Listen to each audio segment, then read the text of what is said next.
Fakta baru mengguncang kasus Amar Zoni. Pemirsa, sebuah fakta mengejutkan muncul dari balik tembok Lapas Salemba. Dugaan baru menyebutkan bahwa kasus yang menjerat artis Amar Zoni tidak sepenuhnya berjalan sesuai prosedur hukum. Sebuah kesaksian dari seorang petugas lapas membuka kemungkinan adanya rekayasa sistematis di balik tuduhan yang membuat sang aktor kembali menjadi sorotan publik. Menurut sumber internal, ada indikasi kuat bahwa beberapa laporan yang beredar bukanlah hasil pemeriksaan rutin, melainkan bagian dari skenario yang disusun rapi. Publik kini mulai mempertanyakan, apakah yang terjadi selama ini benar-benar penegakan hukum atau justru permainan kekuasaan di balik seragam. Kesaksian mengejutkan seorang petugas lapas.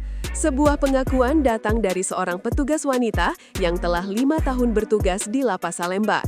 Dalam kesaksiannya, ia mengungkapkan bahwa permasalahan utama di balik jeruji bukan para narapidana, melainkan sistem yang mengatur mereka. Ia menyebut adanya praktik tersembunyi yang tidak tercatat secara resmi seperti penyalahgunaan wewenang dan pengaturan laporan tertentu untuk tujuan tertentu. Pernyataannya menggambarkan kondisi di mana rasa takut dan kekuasaan menjadi mata uang utama, menggantikan nilai-nilai keadilan yang seharusnya ditegakkan di lembaga pemasyarakatan. Sistem yang diduga tak lagi netral. Dari luar, lapas terlihat tertib dan teratur. Namun, menurut kesaksian tersebut, di balik pintu-pintu besi terdapat dunia yang berbeda. Kepala lapas disebut mengatur semua aktivitas layaknya bisnis tertutup, di mana setiap petugas hanya memiliki 2 pilihan, tunduk atau disingkirkan. Petugas yang mencoba bertindak jujur justru berisiko kehilangan karir bahkan keselamatan. Situasi ini menggambarkan betapa sulitnya menjaga integritas di lingkungan yang dikuasai oleh kepentingan. Awal masuknya Amar Zoni dan munculnya ketegangan. Ketika Amar Zoni tiba di Lapas Salemba, situasi di dalam penjara disebut langsung berubah. Sebagai figur publik, kehadirannya menarik perhatian banyak pihak. Meski bersikap sopan dan kooperatif, justru sikap tenang itulah yang membuat beberapa oknum merasa tidak nyaman. Di lingkungan di mana kendali dan pengaruh menjadi segalanya, seseorang yang tidak bisa diatur dianggap ancaman. Dari sinilah dugaan rekayasa mulai tumbuh, sebuah upaya untuk menyingkirkan sosok yang terlalu diperhatikan publik. Perintah yang syarat tanda tanya. Beberapa hari setelah Amar ditempatkan di sel barunya, seorang petugas mengaku mendapat perintah langsung dari atasannya. Instruksi itu terdengar sederhana, pastikan dia tidak betah di sini. Namun di dunia pemasyarakatan, perintah seperti itu jarang bermakna harfiah. Sang petugas memahami maksud sebenarnya, ada rencana untuk menjerat sang aktor dalam pelanggaran tambahan. Kata bantu dalam konteks itu bukanlah pertolongan, melainkan isyarat untuk ikut serta dalam permainan kotor yang bisa menghancurkan nama seseorang. Munculnya paket misterius dan laporan mencurigakan. Tidak lama kemudian, laporan tentang paket mencurigakan muncul. Isinya tidak jelas, namun disebut mengandung sesuatu yang dapat dikaitkan dengan pelanggaran berat. Dari kesaksian yang beredar, paket tersebut ternyata tidak muncul secara alami, melainkan sengaja ditempatkan untuk dijadikan barang bukti. Inilah titik krusial di mana dugaan rekayasa mulai terlihat. Laporan itu disusun dengan rapi dan tampak sah di atas kertas, seolah-olah hasil pemeriksaan rutin. Namun di baliknya ada tanda tanya besar tentang siapa sebenarnya yang meletakkan barang tersebut. Pemeriksaan yang diwarnai tekanan. Proses pemeriksaan terhadap Amar disebut berlangsung cepat dan penuh tekanan. Pertanyaan-pertanyaan diarahkan seolah ia sudah terbukti bersalah. Di ruang itu, sang petugas wanita menjadi saksi utama.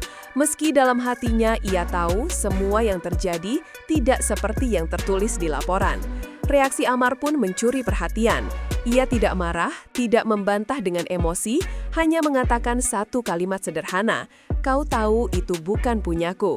Kalimat itu menjadi simbol dari keputusasaan seseorang yang terjebak di antara kebenaran dan sistem yang menolaknya.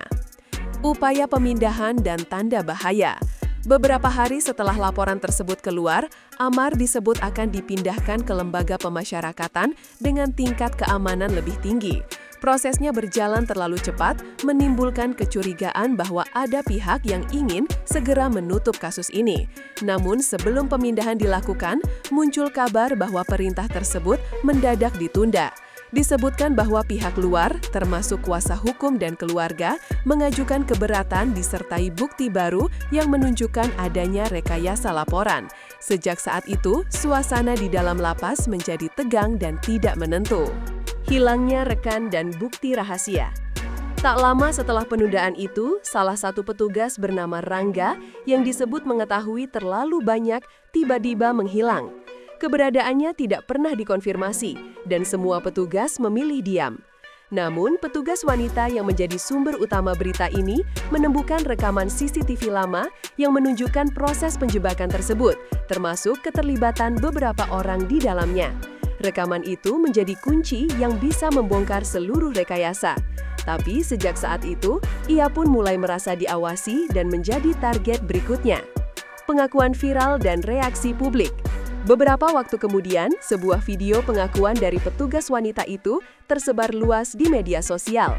Dalam video berdurasi beberapa menit, ia menjelaskan bagaimana sistem di dalam lapas bisa digunakan untuk menjatuhkan seseorang secara terencana. Ia juga mengaku menyesal telah terlibat dalam rekayasa yang merugikan Amarzoni. Video itu mengguncang publik. Kementerian terkait segera menonaktifkan kepala lapas untuk pemeriksaan dan penyelidikan internal dibuka. Tak lama kemudian, Amarzoni resmi dinyatakan bebas setelah bukti rekayasa terbukti valid. Dalam wawancara singkat, Amar berkata, "Tidak semua yang berseragam itu jahat." Kalimat itu menjadi simbol harapan bahwa keadilan masih mungkin ditegakkan, bahkan di tempat yang